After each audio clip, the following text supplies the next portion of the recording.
ವಿದ್ಯಾರ್ಥಿಗಳೇ, ಇಂದು ರಸಾಯನಶಾಸ್ತ್ರಕ್ಕೆ ಸಂಬಂಧಪಟ್ಟಂತೆ ಕೆಲವೊಂದು ತರಗತಿಯನ್ನು ಇಂದಿನ ತರಗತಿಯಲ್ಲಿ ನಾನು ಏನು ಮಾಡ್ಕೊಂಡು ನಿಮಗೆ ವಿಷಯವನ್ನು ತಿಳಿಸಿಕೊಡ್ತೀನಿ.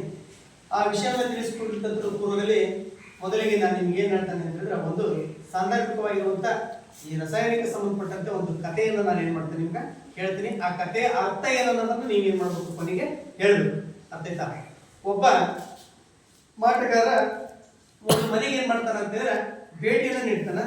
ನಿಮ್ಮ ಮನೆಯಲ್ಲಿ ಗೃಹಗತಿ ಸರಿ ಇಲ್ಲ, ಆದ್ದರಿಂದ ನಿಮಗೆ ಏನಾಗ್ತಾ ಇದೆ ಅಂತಂದ್ರೆ ನಾನಾ ಕಷ್ಟಗಳು ಏನಾಗ್ತದವು ಬರ್ತಾದವು ಅಂತೇಳಿ ಆ ಯಜಮಾನನಿಗೆ ಹೇಳ್ತಾನೆ. ಆ ಯಜಮಾನನಿಗೆ ಹೇಳಿದ ತಕ್ಷಣ ಆ ಯಜಮಾನ ಏನ್ ಮಾಡ್ತಾನೆ ಅಂತಾರ, ಹೌದು ಸ್ವಾಮಿ, ನಮ್ಮ ಮನೆಯಲ್ಲಿ ಬಹಳ ನಮ್ಗೆ ಗೃಹಗತಿ ಸರಿ ಇಲ್ಲ, ಏನೋ ಗೊತ್ತಿಲ್ಲ, ನಮಗೆ ಬಹಳ ಏನಾಗ್ತಾ ಇದೆ, ತೊಂದರೆ ಆಗ್ತಾ ಇದೆ ಅಂತ ಹೇಳಿ ಕೂಡ ಆ ಯಜಮಾನ ಆ ಮಾಟಗಾರನಿಗೂ ಕೂಡ ಹೇಳ್ತಾನ. ಆ ಮಾಟಗಾರ ಏನ್ ಮಾಡ್ತಾನ ಅಂತ ಹೇಳಿದ್ರೆ, ಆಯ್ತು ಅದನ್ನೆಲ್ಲ ನಾನು ಸರಿ ಮಾಡ್ತೀನಿ, ಅದಕ್ಕೆ ಸ್ವಲ್ಪ ದುಡ್ಡು ಖರ್ಚಾಗ್ತತಿ ಅಂತ ಹೇಳ್ತಾನ. ಆಯ್ತು, ಅದು ಎಷ್ಟರ ದುಡ್ಡು ಖರ್ಚಾಗಲಿ ನಾನು ಏನ್ ಮಾಡ್ತೀನಿ ಅಂತ ಹೇಳಿದ್ರೆ ಆ ಒಂದು ಪೂಜೆವನ್ನು ನಾನು ಏನ್ ಮಾಡ್ತೀನಿ, ಮಾಡಿಸ್ತೀನಿ ಅಂತ ಹೇಳಿ ಕೂಡ ಆ ಯಜಮಾನ ಯಾರಿಗೆ ಹೇಳ್ತಾನ, ಆ ಯಜಮಾನ ಮಾಟಗಾರನಿಗೆ ಅಂತಾನ. ಮಾಟಗಾರ ಅಂದ ತಕ್ಷಣ ಮಾಟಗಾರನಲ್ಲಿ ಏನೋ ಇಲ್ಲಿ ನನಗೆ ಒಂದು ಲಾಭಾಂಶ ಇದೆ ಅಂತ ಹೇಳಿ ಮನಸ್ಸಲ್ಲಿ ಏನ್ ಮಾಡ್ತಾನ, ಅವನು ಕ್ವಶನ್ ಪ್ರಶ್ನೆ ಮಾಡ್ಕೊಂತಾನ. ಆಯ್ತು ಅಂತ ಹೇಳ್ಬಿಟ್ಟು ಪೂಜೆಗೆ ಏನೇನ್ ಬೇಕು ಕೇಳು ಅಂತ ಹೇಳಿ ಯಜಮಾನ ಆ ಮಾಟಗಾರನ ಕೇಳ್ತಾನ. ಒಂದು ದೇವರ ಫೋಟೋ ಬೇಕು, ಕುಂಕುಮ ಬೇಕು, ಅರಿಶಿಣ ಬೇಕು, ತೆಂಗಿನಕಾಯಿ ಬೇಕು, ಆಮೇಲೆ ವಿಭೂತಿ, ಕರ್ಪೂರ, ಆಮೇಲೆ ಊದ್ಬತ್ತಿ, ಇವೆಲ್ಲವೂ ಕೂಡ ನನ್ನ ಪೂಜೆಗೆ ಬೇಕು ಅಂತ ಹೇಳ್ಬಿಟ್ಟು ಆ ಒಂದು ಮಾಟಗಾರ ಏನ್ ಮಾಡ್ತಾನ ಅಂತ ಆ ಯಜಮಾನನಿಗೆ ಹೇಳ್ತಾನ. ಆ ಯಜಮಾನ ಆಯ್ತು ಸ್ವಾಮಿ, ನಾನು ನಿಮ್ಗೆ ಏನ್ ಬೇಕೆಲ್ಲ ದೊರಕಿಸ್ಬಿಟ್ಟು ತಗೊಂಡ್ ಏನ್ ಮಾಡ್ತಾನ ಅಂತ ಹೇಳಿದ್ರೆ ಅವನ ಹತ್ರ ಕೊಡ್ತಾನ. ಆ ಮಾಟಗಾರ ಪೂಜೆಯನ್ನ ಸ್ಟಾರ್ಟ್ ಮಾಡ್ತಾನ. ಪೂಜೆಯನ್ನ ಸ್ಟಾರ್ಟ್ ಮಾಡ್ಬೇಕಾದಾಗ ಅವ್ನು ಹೇಳ್ತಾನೆ, ನಿಮ್ಮ ಮನೆಯಲ್ಲಿರುವಂತ ಏನೇನು ಬಂಗಾರದ ವಸ್ತುಗಳೇನದಾವಲ್ಲ ಅವೆಲ್ಲವನ್ನು ಕೂಡ ಏನ್ ಮಾಡ್ರಿ ಆ ಪೂಜೆಗೆ ಹಾಕಿ ಅಂತ ಹೇಳಿ ಕೂಡ ಹೇಳ್ತಾನೆ. ಪೂಜೆ ಮಾಡ್ಬೇಕಾದ್ರೆ ಅವೆಲ್ಲವೂ ಇರ್ಬೇಕು, ಯಾಕಂದ್ರೆ ದೇವಿಯನ್ನ ಒಲಿಸ್ಕೊಳ್ಬೇಕಂದ್ರ ನಾವ್ ಏನೆಲ್ಲ ಏನ್ ಮಾಡ್ಬೇಕು, ಅದಕ್ಕೆ ಅರ್ಪಿಸ್ಬೇಕು ಅಂತ ಹೇಳ್ಬಿಟ್ಟು ಆ ಒಂದು ಮಾಟಗಾರ ಆ ಯಜಮಾನನಿಗೆ ಹೇಳ್ತಾನ. ಆಯ್ತು ಅಂತ ಹೇಳ್ಬಿಟ್ಟು ಎಲ್ಲ ಆಯ್ತಿದ್ಮೇಲೆ ಪೂಜೆಯನ್ನ ಸ್ಟಾರ್ಟ್ ಮಾಡ್ತಾನ. ಪೂಜೆ ಸ್ಟಾರ್ಟ್ ಮಾಡ್ತಾ ಏನ್ ಮಾಡ್ತಾನಂದ್ರ ಕೈಯಲ್ಲಿ ಜಲಗಂಗೆಯನ್ನು ಇಟ್ಕೊಂಡ್ಬಿಟ್ಟು ಏನ್ ಮಾಡ್ತಾನ, ಆ ತೆಂಗಿನಕಾಯಿ ಮೇಲೆ ಏನ್ ಮಾಡ್ತಾನ ಹಾಕ್ತಾನ. ತೆಂಗಿನಕಾಯಿ ಮೇಲೆ ಹಾಕ್ತಾ ಹೋದಾಗ ಆ ತೆಂಗಿನಕಾಯಿಂದ ಏನ್ ಬರ್ಲಿಕ್ಕೆ ಸ್ಟಾರ್ಟ್ ಆಗ್ತತಿ ಅಂತಾರ, ಹೊಗೆ ಬರ್ತತಿ. ಹೊಗೆಯಿಂದ ಏನ್ ಮಾಡ್ತತಿ, ಬೆಂಕಿಯೂ ಕೂಡ ಏನಾಗ್ತದಪ್ಪ ಅಂತಾರ ಅಲ್ಲಿ ಕಾಣಿಸ್ತದ. ನಮ್ಗ ಮಂತ್ರಗಳನ್ನ ಹೇಳ್ತಾ ಹಾಕ್ತಾ ಹೋದಾಗ ಏನಾಗ್ತತಿ, ಬೆಂಕಿ ಹೆಚ್ಚಿನ ಪ್ರಮಾಣದಲ್ಲಿ ಕಾಣಿಸ್ಕೊತತಿ. ಆಗ ಯಜಮಾನ ಅದನ್ನ ನೋಡಿದ ತಕ್ಷಣ ಏನಾಗ್ತತಿ, ತುಂಬಾ ಗಾಬರಿಗೊಳಗಾಗ್ತಾನ. ಅವಾಗ ಮಾಟಗಾರ ಹೇಳ್ತಾನ, ತೆಂಗಿನಕಾಯಿಯ ಮೇಲೆ ಬೆಂಕಿ ಕಾಣಿಸಿರುವುದು ದುಷ್ಟ ಶಕ್ತಿಯ ಪ್ರಭಾವದಿಂದ ಅಂತ ಹೇಳಿ ಆ ಯಜಮಾನನಿಗೆ ಹೇಳ್ತಾನ. ಆ ಮನೆಯ ಯಜಮಾನ ಏನ್ ಮಾಡ್ತಾನ, ಹೌದು ಸ್ವಾಮಿ ಅಂತ ಹೇಳ್ಬಿಟ್ಟು ಆ ಕಷ್ಟ ಏನು ಅನ್ನೋದನ್ನ ನೀವು ಪರಿಹರಿಸಿ ನನಗೆ ಅಂತ ಹೇಳ್ಬಿಟ್ಟು ಆ ಯಜಮಾನ ಏನ್ ಮಾಡ್ತಾನ ಅಂತಾರೆ ಆ ಮಾಟಗಾರನಿಗೆ ಕೇಳ್ತಾನ. ಹಾಗೆ ಈ ಯಜಮಾನಿಗೆ ಸಾಕಷ್ಟು ಹಣ, ಬಂಗಾರ ಮತ್ತು ಇತ್ಯಾದಿಗಳನ್ನು ಕೂಡ ತೆಗೆದುಕೊಂಡು ಬಂದು ಹಾಕುವಂತ ಹೇಳಿರ್ತಾನ.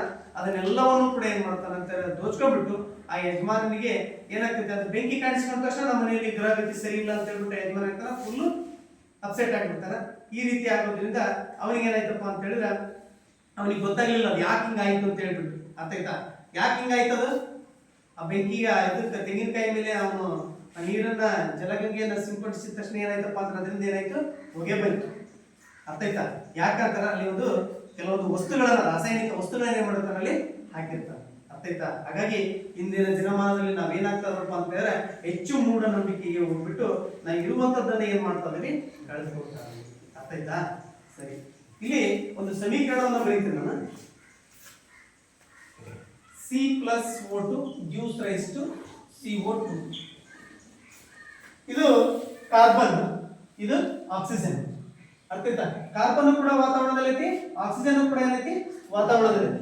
ಈ ಎರಡು ಏನಾದ್ರೂ ಯಾವ ಕ್ರಿಯೆ ನಡೀತಿದೆ, ಯಾವ ಕ್ರಿಯೆ ನಡೀತು, ರಾಸಾಯನಿಕ ಕ್ರಿಯೆ ನಡೀತು. ರಾಸಾಯನಿಕ ಕ್ರಿಯೆ ನಡೆದಾಗ ಇಲ್ಲಿ ನಮ್ಗೆ ಏನ್ ದೊರೀತು, CO2 ಏನಂತ ಕರಿತೀವಿ, ಕಾರ್ಬನ್ ಡೈಆಕ್ಸೈಡ್. ಅರ್ಥಾಯ್ತಾ? ಇಂಗಾಲದ ಡೈಆಕ್ಸೈಡ್ ಅಂತ ಹೇಳಿ ಕೊಡಕತ್ತೀವಿ, ಕಾರ್ಬನ್ ಡೈಆಕ್ಸೈಡ್ ದೊರೀತು.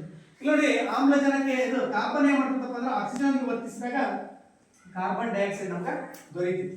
ನಿಮ್ಗೆ ಇದು ಗೊತ್ತಿರ್ಲಿ, ಇವು ಯಾವಾಗಲೂ ಸಿಂಗಲ್ ಆಗಿರ್ತಾವಲ್ಲ, ಇವುಗಳನ್ನ ನಾವು ಪರಮಾಣುಗಳು ಅಂತ ಹೇಳಿ ಕೂಡ ಕರಿತೀವಿ. ಅರ್ಥಾಯ್ತಾ? ಇವು ಒಂದು ಮತ್ತು ಇನ್ನೊಂದು ಧಾತು ಸೇರ್ಕೊಂಡಾಗ ಏನೈತಿ, ಸಂಯುಕ್ತ ಆಯ್ತು. ಅರ್ಥಾಯ್ತಾ? ಇವನ್ನ ಪ್ರತಿವರ್ತಕಗಳು ಅಂತ ಹೇಳಿ ಕರಿತೀವಿ, ಇವುಗಳನ್ನ ಉತ್ಪನ್ನಗಳು ಅಂತ ಹೇಳಿ ಕೂಡ ಕರಿತೀವಿ. ಪ್ರತಿವರ್ತಕಗಳು ಇವು ಉತ್ಪನ್ನ. ಅರ್ಥಾಯ್ತಾ? ಎರಡು ಧಾತುಗಳು ಏನಾಗ್ತವೆ ಸೇರ್ಕೊಂಡಾಗ ಹೊಸ ಒಂದು ಉತ್ಪನ್ನ ನಮ್ಗೆ ಏನಾಗ್ತೈತಿ, ಸಿಗ್ತದೆ. ಅರ್ಥಾಯ್ತಾ? ಇಲ್ಲಿ ಧಾತು ಆಗಿರೋದು ಇದೇನಾಗಿರುತ್ತೆ ಅವಾಗ ನಮ್ಗೆ ಸಂಯುಕ್ತ ಆಗಿದೆ. ಅರ್ಥಕ ಧಾತುವಿಗೂ ಸಂಯುಕ್ತಕ್ಕೂ ಕೂಡ ಡಿಫರೆನ್ಸ್ ಇದೆ. ಧಾತು ಅಂತ ಹೇಳಿದ್ರೆ ಸಿಂಗಲ್ ಆಗಿರ್ತೈತಿ, ಸಂಯುಕ್ತ ಅಂತ ಹೇಳಿದ್ರೆ ಒಂದಕ್ಕಿಂತ ಹೆಚ್ಚು ಧಾತುಗಳು ಏನಾಗ್ತಾವಲ್ಲಿ ಸೇರ್ಕೊಂಡಿರ್ತವೆ, ಅದನ್ನ ನಾವೇನಂತ ಕರಿತೀವಿ ಧಾತುಗಳು ಅಂತ ಹೇಳಿ ಕೂಡ ಕರಿತೀವಿ. ಹಾಗಾದ್ರೆ ನಾವು ಈಗ ಸಾಮಾನ್ಯವಾಗಿ ಹೇಳ್ತೀವಿ, ಇನ್ನೂ ಒಂದು ಕೂಡ ಬರುತ್ತೆ, ಇನ್ನೊಂದು ಯಾವ್ದಾದ್ರು ಹೇಳ್ರಿ, ಯಾವ್ದೋ ಒಂದು ಸಮೀಕರಣ ಹೇಳ್ಬೋದು. H2 plus O gives rise to H2O. ಅರ್ಥಾಯ್ತಾ? ಇದನ್ನ ಏನಂತ ಕರಿತೀವಿ? ಇದು ಪೂರ್ಣ ಪ್ರೊಸೆಸಿಂಗ್ ಏನಂತ ಕರಿತೀವಿ? ರಾಸಾಯನಿಕ ಸಮೀಕರಣ. ಅರ್ಥಾಯ್ತಾ? ಇದನ್ನ ರಾಸಾಯನಿಕ ಸಮೀಕರಣ ಅಂತ ಹೇಳಿ ಕೂಡ ಕರಿತೀವಿ. ನೋಡಿ ಇನ್ನೂ ಒಂದು ತೋರಿಸ್ತೇನೆ. Mg plus O2 gives rise to MgO2 ಅಂತ ಹೇಳಿ ಕೂಡ ಕರಿತೀವಿ, ಅಥವಾ Mg2O ಅಂತ ಹೇಳಿ ಕೂಡ ಕರಿತೀವಿ. ಅರ್ಥಾಯ್ತಾ? ಇಲ್ಲಿ ಇದನ್ನು ಕೂಡ ಅಂತ ಕರಿತೀವಿ ರಾಸಾಯನಿಕ ಸಮೀಕರಣ ಅಂತ ಹೇಳಿ ಕೂಡ ಕರಿತೀವಿ. ಹಾಗಾದ್ರೆ ನಾವು ಇಂದಿನ ದಿನದಲ್ಲಿ ರಾಸಾಯನಿಕ ಕ್ರಿಯೆ ಎಂದರೇನು, ರಾಸಾಯನಿಕ ಸಮೀಕರಣ ಎಂದರೇನು, ಹಾಗಾದ್ರೆ ರಾಸಾಯನಿಕ ಕ್ರಿಯೆಗಳು ಮತ್ತು ಸಮೀಕರಣಗಳ ಬಗ್ಗೆ ನಾವೇನ್ ಮಾಡೋಣ ಇವತ್ತು ತರಗತಿಯಲ್ಲಿ ತಿಳಿದುಕೊಳ್ಳೋಣ.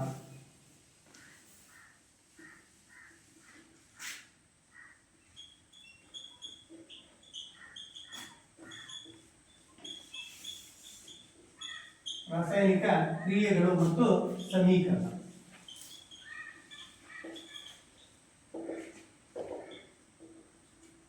ಇಲ್ಲಿ ನೋಡಿ, ರಾಸಾಯನಿಕ ಕ್ರಿಯೆಗಳು ಮತ್ತು ಸಮೀಕರಣ ಅಂದ್ರೆ ನಾವಿಲ್ಲಿ ಸಾಮಾನ್ಯವಾಗಿ ಟೆಂಪರೇಚರ್ ಏನಾಗ್ತದಪ್ಪ ಅಂತೇಳಿ ವೇರಿಯೇಷನ್ ಆಗೋದನ್ನ ನೋಡ್ತೀವಿ. ಒಂದೇ ರೀತಿಯಾಗಿರುವಂತ ಟೆಂಪರೇಚರ್ ಇರೋಲ್ಲ. ಬೆಳಗಿನ ಟೆಂಪರೇಚರ್ಗೂ ಮಧ್ಯಾಹ್ನದ ಟೆಂಪರೇಚರ್ಗೂ ಸಂಜೆ ಟೆಂಪರೇಚರ್ಗೆ ಏನಾಗ್ತಾ ಹೋಗ್ತದೆ, ವ್ಯತ್ಯಾಸ ಆಗ್ತದೆ. ಕೆಲವೊಂದು ಮೈಕ್ರೋ ಆರ್ಗಾನಿಸಮ್ಸ್ ನಾವು ಒಂದು ಆಹಾರದ ಡಬ್ಬಿಯನ್ನು ಇಟ್ಟಿರ್ತೀವಿ, ನಾವು ಯಾವುದೇ ರೀತಿ ಕೂಡ ಅಲ್ಲಿ ಏನಿರಲಿಲ್ಲ, ಟೆಂಪರೇಚರ್ ಅಷ್ಟೇ ವೇರಿಯೇಷನ್ ಆಗ್ತದೆ. ನೀವು 2 ಅಥವಾ 3 ದಿನಗಳ ಬಿಟ್ಟು ನೋಡಿದ ತಕ್ಷಣ ಅಲ್ಲಿ ಏನಾಗಿರುತ್ತೆ, ಆ ಒಂದು ಡಬ್ಬಿ ಒಳಗಡೆ ಏನಾಗಿರ್ತಾವೆ, ಸಣ್ಣ ಸಣ್ಣ ಸೂಕ್ಷ್ಮಾಣು ಹುಳುಗಳು ಏನಾಗ್ತವೆ ಉತ್ಪತ್ತಿ ಆಗಿರ್ತವೆ. ಎಲ್ಲಿಂದ ಬಂದವು? Due to the temperature. Temperature change ಆಗೋದ್ರಿಂದ ಏನಾಗ್ತದೆ ಅಂತಾರೆ, ವಾತಾವರಣದಲ್ಲಿ ಇವೆಲ್ಲವೂ ಕೂಡ ಉತ್ಪತ್ತಿ ಆಗಬಹುದು. ಅರ್ಥಾಯ್ತಾ? ಈಗ ಸೋಡಿಯಂ, ಈಗ ಸಾಮಾನ್ಯವಾಗಿ ಸೋಡಿಯಂ ಐತಲ್ಲ, ಇದು ಹೆಚ್ಚು ಕ್ರಿಯಾಪಟುತ್ವ ಧಾತು ಅಂತ ಹೇಳಿ ಕೂಡ ಕರಿತೀವಿ ಸೋಡಿಯಂ ಅನ್ನ. ಇದನ್ನ ನಾವೇನ್ ಮಾಡ್ತೀವಿ ಅಂದ್ರೆ ವಾತಾವರಣಕ್ಕೆ ತೆರೆದಿಟ್ಟರೆ ಸಾಕು, ಆಟೋಮೆಟಿಕ್ಲಿ ಕೂಡ ಏನಾಗ್ತದೆ, ಹೊತ್ಕೊಂಡು ಏನಾಗ್ತದೆ, ಉರಿತೈತಿ. ಯಾಕಂತ ಹೇಳಿದ್ರೆ ಆಮ್ಲಜನಕದೊಂದಿಗೆ ಏನ್ ಮಾಡ್ತದೆ, ಇದು ವರ್ತಿಸ್ತದೆ. ಸಾಮಾನ್ಯವಾಗಿ ಇಲ್ಲಿ ಸ್ಪೆಕ್ಚುಲಾ ಇದೆ, ಇದು ಮೇಲ್ಗಡೆ ರಸ್ಟ್ ಹಿಡಿದಿದೆ. ಅರ್ಥಾಯ್ತಾ? ರಸ್ಟ್ ಅಂತ ಹೇಳಿದ್ರೆ ತುಕ್ಕು ಅಂತ ಹೇಳಿ ಕೂಡ ಕರಿತೀವಿ. ಆಮೇಲೆ ಜಂಗು ಅಂತ ಹೇಳಿ ಕೂಡ ಕರಿತೀವಿ. ಇದು ಜಂಗ್ ಹಿಡಿಲಿಕ್ಕೆ ಏನ್ ಕಾರಣ? ಕಬ್ಬಿಣ ತಾನೇ ಇದೆ. ಇದು ಜಂಗ್ ಹಿಡಿಲಿಕ್ಕೆ ಏನ್ ಕಾರಣ? ವಾತಾವರಣದಲ್ಲಿರುವಂತ ಆಮ್ಲಜನಕ. ಕಬ್ಬಿಣ ಏನ್ ಮಾಡ್ತೈತಿ ಅಂತ ಹೇಳಿದ್ರೆ ಆಮ್ಲಜನಕದೊಂದಿಗೆ ವರ್ತಿಸಿದಾಗ ಇಲ್ಲಿ ಜಲೀಯ ಆಕ್ಸೈಡ್ ಅನ್ನ ಉಂಟು ಮಾಡ್ತೈತಿ. ಅರ್ಥಾಯ್ತಾ? ಹಾಗಾಗಿ ನಾವು ಕಬ್ಬಿಣದ ವಸ್ತುಗಳಿಗೆ ಏನ್ ಮಾಡ್ತೇವಪ್ಪ ಅಂದ್ರೆ ಬಣ್ಣವನ್ನು ಏನ್ ಮಾಡ್ತೇವೆ, ಲೇಪನವನ್ನ ಮಾಡ್ತೀವಿ. ಬಣ್ಣಗಳನ್ನ ಲೇಪನ ಮಾಡೋದ್ರಿಂದ ಅವೇನ್ ಮಾಡ್ತೇವಪ್ಪ ಅಂದ್ರೆ ವಾತಾವರಣದಲ್ಲಿರುವಂತ ಆಮ್ಲಜನಕದೊಂದಿಗೆ ಏನಾಗಂಗಿಲ್ಲ, ವರ್ತಿಸೋದಿಲ್ಲ. ಅರ್ಥಾಯ್ತಾ? ತುಕ್ಕಿಡಿಯ ಪ್ರಮಾಣ ಏನಾಗ್ತೈತಿ, ಕಡಿಮೆ ಆಗ್ತೈತಿ. ಹಾಗಾಗಿ ನಾವೇನ್ ಮಾಡ್ತೇವಪ್ಪ ಅಂತೀರ, ಇದಕ್ಕ ನಾವು ಬಣ್ಣವನ್ನ ಏನ್ ಮಾಡ್ತೇವೆ, ಲೇಪನವನ್ನ ಮಾಡ್ತೀವಿ. ಇಲ್ಲ ಅಂತೀರ ವಾತಾವರಣದೊಂದಿಗೆ ಏನ್ ಮಾಡ್ತದೆ, ವರ್ತಿಸ್ತೈತಿ. ಅರ್ಥಾಯ್ತಾ? ನೆಕ್ಸ್ಟ್ ನಾವು ಸಾಮಾನ್ಯವಾಗಿ ಈಗ ಅನೇಕ ಸಂದರ್ಭದಲ್ಲಿ ಕೂಡ ಕೆಲವೊಂದು ವಸ್ತುಗಳನ್ನು ಕೂಡ ನಾವೇನ್ ಮಾಡ್ತೇವಪ್ಪ ಅಂತ ಹೇಳಿದ್ರೆ ನಾವು ದಿನನಿತ್ಯನೂ ಕೂಡ ಬಳಕೆಯನ್ನು ಮಾಡ್ತಾ ಇರ್ತೇವೆ. ಈಗ ನಿಮ್ಮ ಮನೆಯಲ್ಲಿ ಇಡ್ಲಿ ಆಗಿರ್ಬೋದು, ದೋಸೆ ಆಗಿರ್ಬೋದು, ಅಥವಾ ಪಡ್ಡು ಆಗಿರ್ಬೋದು, ಅಥವಾ ಮನೆಯಲ್ಲಿ ಬ್ರೆಡ್ ತಯಾರಿಕೆ ಮಾಡೋದಾಗಿರ್ಬೋದು, ಇವುಗಳನ್ನು ಡೈರೆಕ್ಟ್ ಆಗಿ ತಯಾರಿಕೆ ಮಾಡ್ಲಿಕ್ಕಾಗ್ತದಾ? ಏನ್ ಮಾಡ್ಬೇಕಾಗ್ತದಲ್ಲ ನಾವು? ಈಗ ನಾಳೆ ನೀವು ದೋಸೆಯನ್ನು ಮಾಡ್ಬೇಕಪ್ಪ ಅಂತ ಹೇಳಿದ್ರೆ, ನಾಳೆ ಮಾಡ್ಬೇಕು ಅಂತ ಹೇಳಿದ್ರೆ ಇವತ್ತಿನ ದಿನ ನಾವೇನ್ ಮಾಡ್ತೀವಿ, ಅದನ್ನೇ ಮಾಡ್ತೇವೆ, ಹಿಟ್ಟನ್ನ ಕಾಳನ್ನ ಫಸ್ಟ್ ನೆನೆ ಹಾಕ್ತೇವೆ. ಸಂಜೆ ಟೈಮಲ್ಲಿ ಏನ್ ಮಾಡ್ತೇವೆ, ಹಿಟ್ಟನ್ನ ರುಬ್ತೇವೆ. ರುಬ್ಬಿಟ್ಟು ಅದನ್ನ ಏನ್ ಮಾಡ್ತೇವೆ, ಒಂದು ಪಾತ್ರೆಯಲ್ಲಿ ಹಾಕಿ ಇಟ್ಟಿರ್ತೇವೆ. ಪಾತ್ರೆಗೆ ಸ್ವಲ್ಪ ಪ್ಲೇಸ್ ಅನ್ನ ಬಿಟ್ಟಿರ್ತೇವೆ. ಇಷ್ಟತ್ರ ಪಾತ್ರೆ ಇರ್ತದೆ, ಅರ್ಧದವರೆಗೂ ಹಾಕ್ತೇವೆ. ಬೆಳಗ್ಗೆ ಎದ್ದ ತಕ್ಷಣ ನೋಡಿದ ತಕ್ಷಣ ಅದೇನಾಗ್ತತಿ, ತುಂಬಿಕೊಂಡಿರ್ತದೆ. ಯಾಕೆ ತುಂಬಿಕೊಳ್ತು? ಅಲ್ಲಿ ಏನ್ ನಡೀತು, ಅಲ್ಲಿ ರಾಸಾಯನಿಕ ಕ್ರಿಯೆ ನಡೀತೈತಿ. ರಾಸಾಯನಿಕ ಕ್ರಿಯೆ ನಡೆಯೋದ್ರಿಂದ ಅದೇನಾಗ್ತದಪ್ಪ ಅಂದ್ರೆ ನಿಮ್ಮ ದೋಸೆ ಹಿಟ್ಟು ಏನಾಯ್ತಪ್ಪ ಅಂತಾರೆ ನಾಳೆ ಬೆಳಿಗ್ಗೆ ನೀವು ದೋಸೆಯನ್ನು ಮಾಡ್ಲಿಕ್ಕೆ ಅನುಕೂಲ ಆಗ್ತೈತಿ. ಈಗ ಹಾಲು ಮೊಸರು ಆಗ್ತೈತಿ, ಮೊಸರನ್ನ ಬೆಣ್ಣೆ ಆಗ್ತೈತಿ, ಬೆಣ್ಣೆಯಿಂದ ತುಪ್ಪ. ಹಾಲು ಮೊಸರು ಆಗ್ಬೇಕಾದ್ರೆ ಒಂದು ಬ್ಯಾಕ್ಟೀರಿಯಾ ಇದೆ. ಯಾವ ಬ್ಯಾಕ್ಟೀರಿಯಾ? ಈಸ್ಟ್ ಅಲ್ಲ, ಈಸ್ಟ್ ನಾವು ಬ್ರೆಡ್ಡಿಗೆ ಹಾಕ್ತೀವಿ, ಲ್ಯಾಕ್ಟೋಬೆಸಿಲಸ್ ಬ್ಯಾಕ್ಟೀರಿಯಾ ಆಗ್ತದೆ. ಆ ಲ್ಯಾಕ್ಟೋಬೆಸಿಲಸ್ ಬ್ಯಾಕ್ಟೀರಿಯಾವನ್ನ ನಾವು ಏನಾಗ್ತದಪ್ಪ ಅಂದ್ರೆ ನೀವು ಹಾಲಿಗೆ ಸ್ವಲ್ಪ ಉಪ್ಪು ಬೆಚ್ಚಗೆ ಮಾಡ್ಬಿಟ್ಟು ಅದಕ್ಕೆ ಏನ್ ಮಾಡ್ತೀರಿ, ಮೊಸರನ್ನ ಹಾಕ್ತೀರಿ. ಅದು ಬೆಳಗ್ಗೆ ಎದ್ದ ತಕ್ಷಣ ಅದೇನಾಗ್ತದಪ್ಪ ಅಂತೇಳಿ ಸಂಪೂರ್ಣವಾಗಿ ಪಾತ್ರೆ ಪೂರ್ಣ ಏನಾಗ್ತೈತಿ, ಮೊಸರು ಆಗ್ತೈತಿ. ಆಗ ಮೊಸರು ಏನಾಗ್ತದೆ, ಮೊಸರಲ್ಲಿ ಲ್ಯಾಕ್ಟೋಬೆಸಿಲಸ್ ಬ್ಯಾಕ್ಟೀರಿಯಾ ಉತ್ಪತ್ತಿ ಆಗ್ತೈತಿ. ಹಾಗಾಗಿ ಬಿಸಿ ಅನ್ನಕ್ಕೆ ನಾವು ಯಾವಾಗಲೂ ಕೂಡ ಮೊಸರನ್ನ ಹಾಕೊಂಡು ತಿನ್ಬಾರ್ದು. ನೀವೇನಾದ್ರೂ ಕೂಡ ಬಿಸಿಯಾದ ಮೊಸರಿಗೆ ತಿನ್ರಿ, ಅಜೀರ್ಣದ ಸಮಸ್ಯೆ ನಮ್ಗೆ ಏನಾಗ್ತೈತಿ, ಉಂಟಾಗ್ತೈತಿ. ಯಾವ್ದಾದ್ರು ಒಂದು ಪದಾರ್ಥಗಳನ್ನು ತಿಂದಾಗ ಅಥವಾ ಮನೆಯಲ್ಲಿ ಯಾವ್ದಾದ್ರು ಒಂದು ಹಬ್ಬ ಹರಿದಿನಗಳನ್ನ ಮಾಡಿದಾಗ ನಮಗೆ ಸಾಮಾನ್ಯವಾಗಿ ಏನಾಗ್ತದಪ್ಪ ಅಂತಂದ್ರೆ ನಮ್ಮ ಆರೋಗ್ಯದಲ್ಲಿ ಏರುಪೇರಾಗ್ತದೆ. ಅರ್ಥ ಅದಕ್ಕೆಲ್ಲ ಏನ್ ಕಾರಣ ಅಂತಾರೆ, ನಮ್ಮ ಬಾಡಿ ಒಳಗಡೆ ಉತ್ಪತ್ತಿಯಾಗುವಂತಹ ಆಮ್ಲ ಮತ್ತು ಪ್ರತ್ಯಾಮ್ಲಗಳ ವರ್ತನೆ ಅಂತ ಹೇಳಿ ಕೂಡ ಕರಿತೀವಿ. ಅರ್ಥ ಆಯ್ತಾ?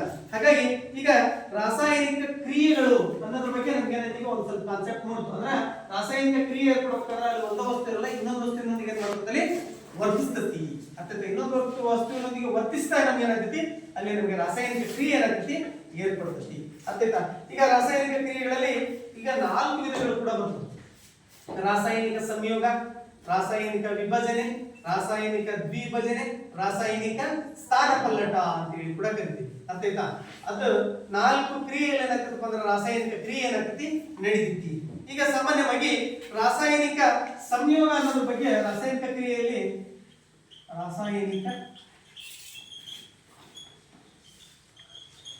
ಕ್ರಿಯೆಗಳು ಇದರಲ್ಲಿ ಮೊದಲನೇದು ರಾಸಾಯನಿಕ ಸಂಯೋಗ.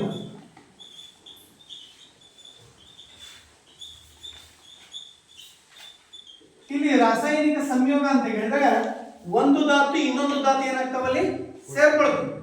ಪ್ರತಿವರ್ತಕಗಳು ಒಂದು ಮತ್ತು ಇನ್ನೊಂದು ಪ್ರತಿವರ್ತಕ ಏನಾಗ್ತತಿ ಸೇರ್ಕೊಂಡ್ಬಿಟ್ಟು ನಮ್ಗೆ ಏನಾಗ್ತತಿ ಇನ್ನೊಂದು ಉತ್ಪನ್ನ ಏನಾಗ್ತತಿ ಸಿಗ್ತತಿ. ಅರ್ಥ ಆಯ್ತಾ? ನೀವು ಯಾವ್ದಾದ್ರು ಒಂದು ಸಮೀಕರಣವನ್ನು ಹೇಳ್ಬೋದು ರಾಸಾಯನಿಕ ಸಂಯೋಗಕ್ಕೆ ಸಂಬಂಧಪಟ್ಟಂತೆ. 2mg ಹಾ 2mg plus O2 ಹಾ 2mgO. ಇಲ್ಲಿ ನೋಡ್ರಿ ಮೆಗ್ನೀಸಿಯಂ ಏನಾಗ್ತದಪ್ಪ ಅಂತ ಹೇಳಿದ್ರೆ ಆಕ್ಸಿಜನ್ ನೊಂದಿಗೆ ಏನ್ ಮಾಡ್ತತಿ ವರ್ತಿಸ್ತತಿ. ಮೆಗ್ನೀಸಿಯಂ ಆಕ್ಸಿಜನ್ ನೊಂದಿಗೆ ವರ್ತಿಸಿದಾಗ ಮೆಗ್ನೀಸಿಯಂ ಆಕ್ಸೈಡ್ ಆಗ್ತದೆ. ಅರ್ಥ 2mgO ನಮ್ಗೆ ಏನಾಗ್ತತಿ ಸಿಗ್ತತಿ. ನೋಡ್ರಿ ವಾತಾವರಣದಲ್ಲಿ ಅನಿಲ ರೂಪದಲ್ಲಿ ಇರ್ತದೆ. ಹೈಡ್ರೋಜನ್ ಪ್ಲಸ್ ಆಕ್ಸಿಜನ್ ಕೂಡ ಏನಾಗ್ತತಿ ಅನಿಲ ರೂಪದಲ್ಲಿ ಇರ್ತತಿ. ಇವೆರಡು ಕೂಡ್ಕೊಂಡಾಗ ನಮ್ಗೆ ಏನಾಗ್ತದಪ್ಪ ಅಂತ ಹೇಳಿದ್ರೆ ನಮ್ಗೆ ಏನಾಗ್ತತಿ ದ್ರವ ರೂಪದ ನೀರು ಏನಾಗ್ತತಿ ಸಿಗ್ತತಿ. ನೋಡ್ರಿ ಇದು ಕೂಡ ಅನಿಲ ವಸ್ತು, ಇದು ಕೂಡ ಅನಿಲ ವಸ್ತು. ಇವೆರಡು ಅನಿಲ ವಸ್ತು ಕೂಡ ವಾತಾವರಣದಲ್ಲಿ ಸೇರ್ಕೊಂಡಾಗ ನಮ್ಗೆ ಏನಾಗ್ತತಿ ಅಂತ ಹೇಳಿದ್ರೆ ದ್ರವ ರೂಪದ ನೀರು ಏನಾಗ್ತದೆ ನಮ್ಗೆ ಸಿಗ್ತತಿ ವಾತಾವರಣದಲ್ಲಿ. ನೋಡ್ರಿ ನಾವು ಕೃತಕವಾಗಿ ಕೂಡ ನೀರನ್ನು ಕೂಡ ನಾವೇನ್ ಮಾಡ್ತೀವಿ ಉತ್ಪತ್ತಿಯನ್ನು ಕೂಡ ಮಾಡಬಹುದು.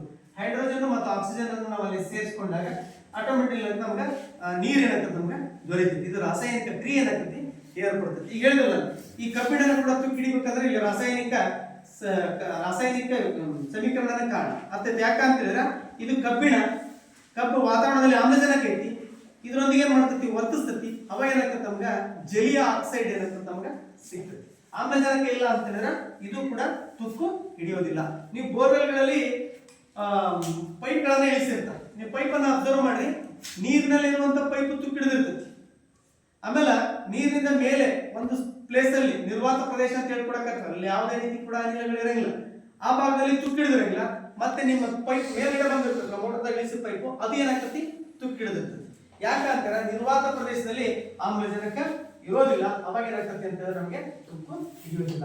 ಇನ್ನೂ ಕೂಡ ಒಂದು ನೋಡ್ಬೋದು ನೀವು ಏನಂತ ಹೇಳಿದ್ರೆ ಅವಾಗೆಲ್ಲ ಹಗೆವು ಅಂತ ಹೇಳಿದ್ದು ಊರಲ್ಲಿ, ಮನೆ ಒಳಗಡೆ ಊರಲ್ಲಿದ್ದು ಮನೆಗಳಲ್ಲಿ ಏನ್ ಮಾಡ್ತಿದ್ರು ಜೋಳ ರಾಗಿ ಇವೇನಾದ್ರೂ ಹೆಚ್ಚಿನ ಪ್ರಮಾಣದಲ್ಲಿ ಬೆಳೆದಾಗ ಆ ಹಗೆವದಲ್ಲಿ ಏನ್ ಮಾಡ್ತಾ ಇದ್ರು ಅದನ್ನ ಸ್ಟೋರ್ ಮಾಡಿ ಇಡ್ತಾ ಇದ್ರು.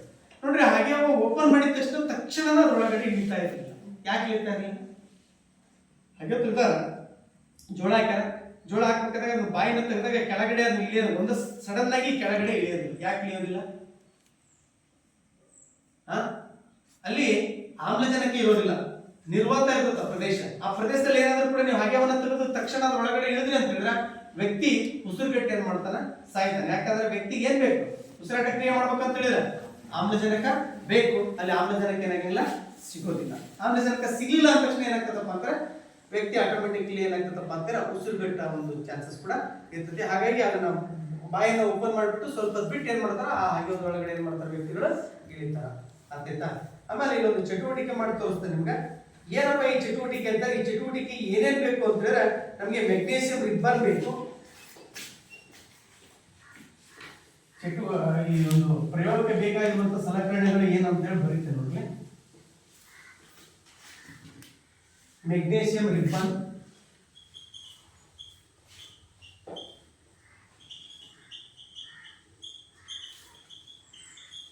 ಮೆಗ್ನೀಸಿಯಂ ರಿಬ್ಬನ್, ವಾಚ್ ಗ್ಲಾಸ್,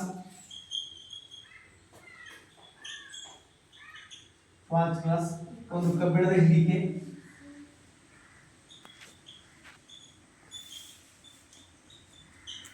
ಮತ್ತೆ ಇನ್ನೊಂದು ಏನ್ ಬೇಕಪ್ಪ ಅಂತ ಹೇಳಿದ್ರೆ ಒಂದು ಮೇಣದ ಬತ್ತಿ ಅಥವಾ ಸ್ಪಿರಿಟ್ ಲ್ಯಾಂಪ್ ಇದೆ, ಸ್ಪಿರಿಟ್ ಲ್ಯಾಂಪ್ ಇಲ್ಲ ಮೇಣದ ಬತ್ತಿ, ಕಡ್ಡಿಪೊಟ್ಟ ಇದು ಬೇಕು. ಇಷ್ಟು ಇಟ್ಕೊಂಡ್ಬಿಟ್ಟು ನಾನು ಏನ್ ಮಾಡ್ತೇನೆ ಈಗ ಮೆಗ್ನೀಷಿಯಂ ಅನ್ನ ಗಾಳಿಯಲ್ಲಿ ಉರಿಸಿದಾಗ ನಮಗೆ ಏನ್ ಸಿಗ್ತದಪ್ಪ ಅಂದ್ರೆ ಮೆಗ್ನೀಷಿಯಂ ಆಕ್ಸೈಡ್ ಸಿಗ್ತದೆ. ಅದನ್ನ ನಾನೀಗ ಒಂದು ಪ್ರಯೋಗ ಮಾಡೋದ್ರ ಮೂಲಕ ನಿಮಗೆ ತೋರಿಸ್ತೇನೆ ಮೆಗ್ನೀಷಿಯಂ ಆಕ್ಸೈಡ್ ಯಾವ ರೀತಿ ಇರುತ್ತೆ ಅಂತ ಹೇಳಿ.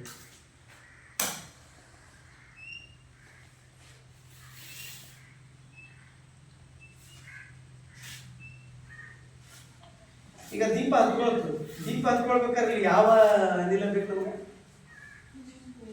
ಏನ್ ಬೇಕು ದೀಪ ಹತ್ಕೊಳ್ಬೇಕಂದ್ರ ಮತ್ತೆ ಅದೇ ಆಮ್ಲಜನಕ ಒಂದ್ ಟೈಮ್ ಆರ್ಕೆ ಆಗ್ತದಲ್ಲ, ಯಾಕ ಏನಾಗ್ತತಿ? ಹೆಚ್ಚಿನ ಪ್ರಮಾಣದಲ್ಲಿ ಆಮ್ಲಜನಕ ಇದ್ರೂ ಕೂಡ ಅಥವಾ ಗಾಳಿ ಇದ್ರೂ ಕೂಡ ಏನಾಗ್ತದಪ್ಪ ಅಂದ್ರೆ ನಮ್ಮ ದೀಪ ಏನಾಗ್ತದೆ ಬೇಗನೆ ಆರೋಗ್ತದೆ. ದೀಪ ಉರ್ಲಿಕ್ಕೂ ಕೂಡ ಏನ್ ಬೇಕು ನಮ್ಗೆ? ಗಾಳಿ ಬೇಕು. ಗಾಳಿ ಇಲ್ಲ ಅಂತ ಹೇಳಿದ್ರ ಆಮ್ಲಜನಕ ಅಂತ ಹೇಳ್ಬೇಕು, ಗಾಳಿ ಅಂತ ಹೇಳಂಗಿಲ್ಲ. ಗಾಳಿಗೆ ಹಲವಾರು ಅನಿಲಗಳು ಇರ್ತವೆ. ಆಮ್ಲಜನಕ ಇರ್ತೈತಿ, ನೈಟ್ರೋಜನ್ ಇರ್ತೈತಿ, ಗೊತ್ತಾಯ್ತಾ? ಹಾಗಾಗಿ ನಮ್ಗೆ ಏನಪ್ಪಾ ಅಂತ ಹೇಳಿದ್ರೆ ಆ ದೀಪ ಹತ್ಕೊಳ್ಳಿಕ್ಕೆ ಮೇನ್ ಆಗಿ ಬೇಕಾಗಿರುವಂತದ್ದು ನಮ್ಗೆ ಆಮ್ಲಜನಕ ಬೇಕು. ಈಗ ಮೆಗ್ನೀಷಿಯಂ ರಿಬ್ಬನ್ ಅನ್ನ ನಾ ಏನ್ ಮಾಡ್ತದೆ ಇಲ್ಲಿ ಉರಿಸ್ತಾ ಇದೀನಿ.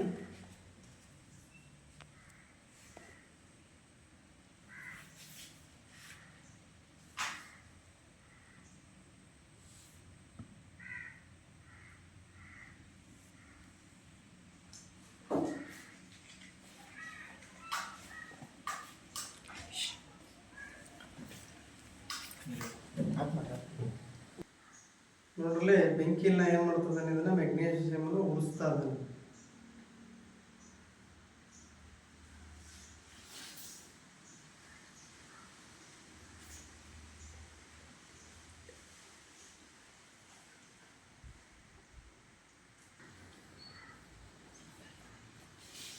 ಮೆಗ್ನೀಷಿಯಂ ರಿಬ್ಬನ್ ಏನಾಗ್ತಾ ಇದೆ? ಈಗ ಉರಿತಾ ಇತ್ತಾ? ಪ್ರಕಾಶಮಾನ ಉರಿತಾ ಇತ್ತಾ? ಯಾವ ಫ್ಲೇಮ್ ಬರ್ತಾ ಇದೆ? White flame. ಇಲ್ಲಿ ಕೆಳಗಡೆ ಬಿಡ್ತಾ ಇರೋದ್ರಿಂದ ಮೆಗ್ನೀಷಿಯಂ ಆಕ್ಸೈಡ್ ಅಂತ ಹೇಳಿ ಕೂಡ ಕರಿತೀವಿ. ಇಲ್ಲಿ ಬರ್ತಾ ಇದೆ ಕೆಳಗಡೆ ಉರಿದು ಏನಿದೆ? Magnesium oxide. ವಾಚ್ ಕ್ಲಾಸ್ ಅಲ್ಲಿ ಬರ್ತಾ ಇದೆ ಮೆಗ್ನೀಷಿಯಂ ಆಕ್ಸೈಡ್. ಇದು ಹತ್ಕೊಂಡು ಉರಿಬೇಕಾದ್ರೂ ಕೂಡ ಏನ್ ಬೇಕಪ್ಪ ಅಂತ ಹೇಳಿದ್ರೆ ಆಮ್ಲಜನಕ ಬೇಕು. ಆಮ್ಲಜನಕ ಇಲ್ಲ ಅಂತ ಹೇಳಿದ್ರೆ ಹೊತ್ಕೊಂಡು ಉರ್ಲಿಕ್ಕೆ ಆಗಲ್ಲ. ಮೆಗ್ನೀಷಿಯಂ ಏನ್ ಮಾಡ್ತೈತಿ? ಆಮ್ಲಜನಕ ವರ್ತಿಸ್ಬಿಟ್ಟು ಮೆಗ್ನೀಷಿಯಂ ಆಕ್ಸೈಡ್ ಅನ್ನು ಏನ್ ಮಾಡ್ತು? ಉಂಟು ಮಾಡ್ತು. ಈ ವಾಚ್ ಗ್ಲಾಸ್ ಅಲ್ಲಿ ಇದೆಯಲ್ಲ, ಇದೇನಪ್ಪ ಅಂತ ಹೇಳಿದ್ರೆ ಇದು ಮೆಗ್ನೀಷಿಯಂ ಆಕ್ಸೈಡ್. ಇಲ್ಲ ಇದೆ ಅಲ್ಲ, ಇದೇನಿದು? Magnesium oxide. ಇದು ಏನಂತ ಹೇಳಿದ್ರೆ ಇದು ಮೆಗ್ನೀಷಿಯಂ ತಂತಿ. ಅರ್ಥಾಯ್ತಾ? ಮೆಗ್ನೀಷಿಯಂ ತಂತಿಯನ್ನ ನಾನು ಇಲ್ಲಿ ಬೆಂಕಿಯ ಸಹಾಯದಿಂದ ಇಲ್ಲಿ ಉರಿಸಿದಾಗ ಏನಾಯ್ತಪ್ಪ ಅಂತ ಹೇಳಿದ್ರೆ ವರ್ತಿಸ್ಬಿಟ್ಟು ನಮ್ಗೆ ಏನಾಗ್ತೈತಿ? ಮೆಗ್ನೀಷಿಯಂ ಆಕ್ಸೈಡ್ ಸಿಗ್ತೈತಿ. ಮೆಗ್ನೀಷಿಯಂ ಆಕ್ಸಿಜನ್ಗೆ ವರ್ತಿಸ್ಬಿಟ್ಟು ಮೆಗ್ನೀಷಿಯಂ ಆಕ್ಸೈಡ್ ಆಗ್ತದೆ. ಮೆಗ್ನೀಷಿಯಂ ಆಮ್ಲಜನಕದೊಂದಿಗೆ ವರ್ತಿಸ್ಬಿಟ್ಟು ಮೆಗ್ನೀಷಿಯಂ ಆಕ್ಸೈಡ್.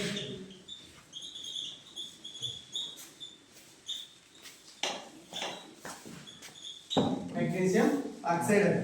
ಈ ರೀತಿಯಾಗಿ ನಾವು ಏನ್ ಮಾಡಿದ್ರಪ್ಪ ಅಂತಾರೆ, ಇದು ಮೆಗ್ನೀಷಿಯಂ ಅನ್ನ ಗಾಳಿಯಲ್ಲಿ ಉರಿಸಿದಾಗ ಈ ರೀತಿಯಾಗಿರುವಂತಹ ಒಂದು ರಾಸಾಯನಿಕ ಸಮೀಕರಣ ಏನಾಗ್ತದೆ ನಮ್ಗೆ ಏರ್ಪಡ್ತೈತಿ. ಏರ್ಪಟ್ಟಾಗ ಇದು ವಾಚ್ ಕ್ಲಾಸ್ ಇರುತ್ತೆ. ಇದನ್ನ ನಾವು ಏನ್ ಕರಿತೀವಿ? ಮೆಗ್ನೀಷಿಯಂ ಆಕ್ಸೈಡ್ ಅಂತ ಹೇಳಿ ಕೂಡ ಕರಿತೀವಿ. ಇಲ್ಲಿ ಎರಡು ಧಾತುಗಳು ಸೇರ್ಕೊಂಡು, ಯಾವ್ಯಾವ ಸೇರ್ಕೊಂಡು ಅಂತ ಹೇಳಿದ್ರೆ ಮೆಗ್ನೀಷಿಯಂ ಮತ್ತು ಆಕ್ಸಿಜನ್. ಇವೆರಡು ರಾಸಾಯನಿಕ ಕ್ರಿಯೆ ನಡೆದಾಗ ನಮಗೆ ದೊರೆತಿರುವಂತ ಉತ್ಪನ್ನ ಯಾವ್ದು ಸಿಕ್ತಪ್ಪ ಅಂತ ಹೇಳಿದ್ರೆ ಮೆಗ್ನೀಷಿಯಂ ಆಕ್ಸೈಡ್. ಅರ್ಥಾಯ್ತಾ? ಆಗ್ಲೇ ಒಂದು ಕ್ವಶನ್ ನಾನು ಹೈಡ್ರೋಜನ್ ಆಕ್ಸಿಜನ್ ಒಟ್ಟಿಗೆ ವರ್ತಿಸ್ಬಿಟ್ಟು ನಮಗೆ ಏನಾಗ್ತತಿ? ನೀರು ಸಿಗ್ತದೆ. H2O ಅಂತ ಹೇಳಿ ಕೂಡ ಕರಿತೀವಿ. ವಾಟರ್, ಜೀವನಿ ಅಂತ ಹೇಳಿ ಕೂಡ ಕರಿತೀವಿ. ಅದೇ ರೀತಿಯಾಗಿ ಕಾರ್ಬನ್ ಇದು ಕೂಡ ಏನ್ ಮಾಡ್ತತಿ? ಆಕ್ಸಿಜನ್ ಒಟ್ಟಿಗೆ ವರ್ತಿಸ್ಬಿಟ್ಟು ಕಾರ್ಬನ್ ಡೈಆಕ್ಸೈಡ್ ಅನ್ನು ಕೊಡ್ತೈತಿ. ಈಗ ನಾವು ಮೇಣದ ಬತ್ತಿಯನ್ನು ಹಚ್ತಾನಲ್ಲ, ಈಗ ಮೇಣದ ಬತ್ತಿಯನ್ನು ಹಚ್ಚಿದಾಗ ಇದು ನಾವೇನಪ್ಪ ಅಂತ ಇದ್ರ ಒಳಗಡೆ ಕಾರ್ಬನ್ ಇದೆ. ಏನಿದೆ? ಕಾರ್ಬನ್ ಇದೆ. ಈ ಕಾರ್ಬನ್ಗೆ ನಾನಿಲ್ಲಿ ಏನ್ ಮಾಡ್ತಾರಪ್ಪ ಅಂತ ಹೇಳಿದ್ರೆ ಇಲ್ಲಿ ನಾವು ಉರಿಯನ್ನು ಹಚ್ಚಿದಾಗ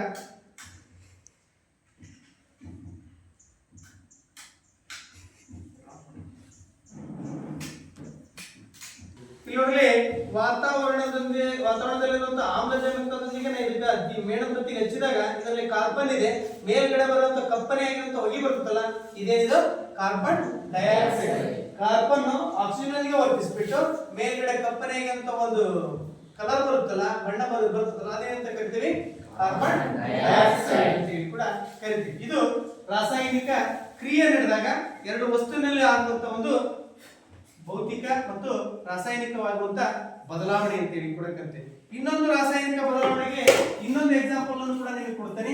ನೀವು ಮಂಜುಗಡ್ಡೆ ನೋಡಿರಲಿಲ್ಲ?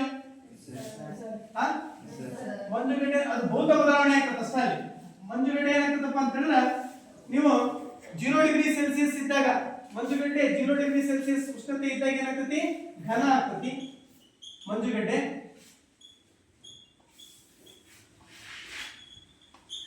ಇದ ಮಂಜುಗಡ್ಡೆಗೆ ನಾನು ಟೆಂಪರೇಚರ್ ಕೊಡ್ತೇನೆ 5 to 15 ಡಿಗ್ರಿ ಟೆಂಪರೇಚರ್ ಕೊಟ್ಟಾಗ ಏನಾಗ್ತತಿ? ಇದು ದ್ರವ ರೂಪ ಆಗ್ತದೆ, ಕರಗ್ತತಿ, ಭೌತಿಕ ಬದಲಾವಣೆ ಆಗ್ತದೆ. ಇದ ದ್ರವ ರೂಪದ ನೀರಿಗೆ ನಾ ಏನ್ ಮಾಡ್ತೇನೆ ಅಂತ ಹೇಳಿದ್ರೆ 100°C ಉಷ್ಣತೆಯನ್ನು ಕೊಟ್ಟಾಗ ಆಟೋಮೆಟಿಕಲಿ ಏನಾಗ್ತದಪ್ಪ ಅಂತ ಹೇಳಿದ್ರೆ ಆವಿ ಆಗತ್ತೆ. ಇಲ್ಲಿ ಏನಾಗ್ತತಿ?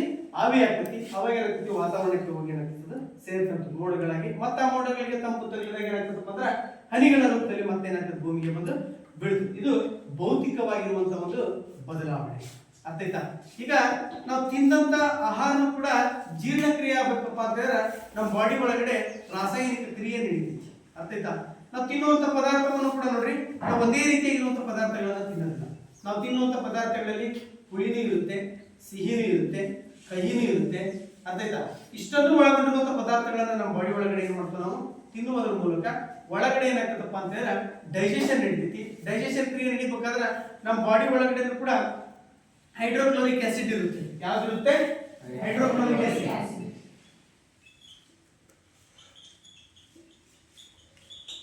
ಹೈಡ್ರೋಕ್ಲೋರಿಕ್ ಆಮ್ಲ ಅಥವಾ ಆಸಿಡ್. ಹೈಡ್ರೋಕ್ಲೋರಿಕ್ ಆಮ್ಲ ಇದೆಲ್ಲ ಇದೇ ಮಾಡ್ತದಪ್ಪ ಅಂತ ಹೇಳಿದ್ರೆ ನಮ್ಮ ದೇಹದೊಳಗಡೆ ನೀವು ಅಗದು ನುಂಗಿದ ಮೇಲೆ ಆ ಪದಾರ್ಥವನ್ನು ಏನ್ ಮಾಡ್ತೈತಿ? ಜೀರ್ಣಕ್ರಿಯೆ ಆಗುವಂತೆ ಮಾಡ್ತೈತಿ. ಅದು ಜೀರ್ಣಕ್ರಿಯೆ ಆಗಿ ನಮ್ಮ ಜೀರ್ಣಕ್ರಿಯೆ ಆಗ್ತೈತಿ.